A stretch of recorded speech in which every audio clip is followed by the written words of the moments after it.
বন্ধুরা, এখন আমি একটু পিস কাটবো। আমি গরুর মাংস রান্না করবো বলে একটু পিস কাটবো।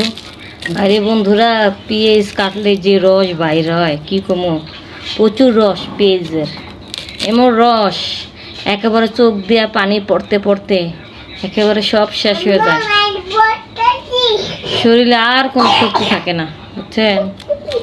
কারণ এত খারাপ লাগে, মনে হয় যে স্বামী যদি তালাক দিয়ে চলে যায় তারপরে মনে এত কষ্ট লাগে না, আর কষ্ট ঠেলা মনে এত পানি আহে না। পেঁয়াজের রসে যে পরিমাণ পানি আহে, আচ্ছা এই রসগুলা যদি এই অন্য জায়গায় দিত তাহলে ভালো হতো না? এত রস।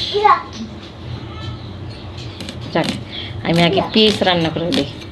তোমাকে কিন্তু দাওয়াত রইল, তোমরা কিন্তু আমার মাংস বোনা খাইতেই বা। কি মনে করতেছ আমি মিশা কথা কইতাছি? আরে না না, মিশা কথা কমু কেন? তোমরা আমার দর্শক বন্ধু। একটা দোকানদারের কাছে যেমন একটা কাস্টমার লক্ষ্মী হয়, তেমনি আমার কাছে তোমরা লক্ষ্মী। তোমরা যদি আমার ভিডিও না দেখতা, আমার পাশে না থাকতা, তাহলে কি আমি আগাতে পারতাম? এই দেখো, সত্যি আমি গরুর মাংস রান্না করব, তোমাদের সবার দাওয়াত রইল। এই একদম চোখ, তোমাদের দাওয়াত রইল, তোমরা খাইবা আমার হাতে মাংস রান্না।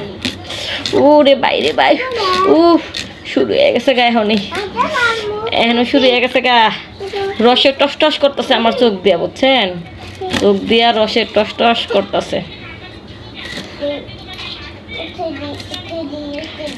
পানি গড়গড়াইয়া পড়তাছে, চোখের ভিতর লাগতাছে, গড়গড়াইয়া পড়তাছে, চোখের মধ্যে লাগতাছে। রে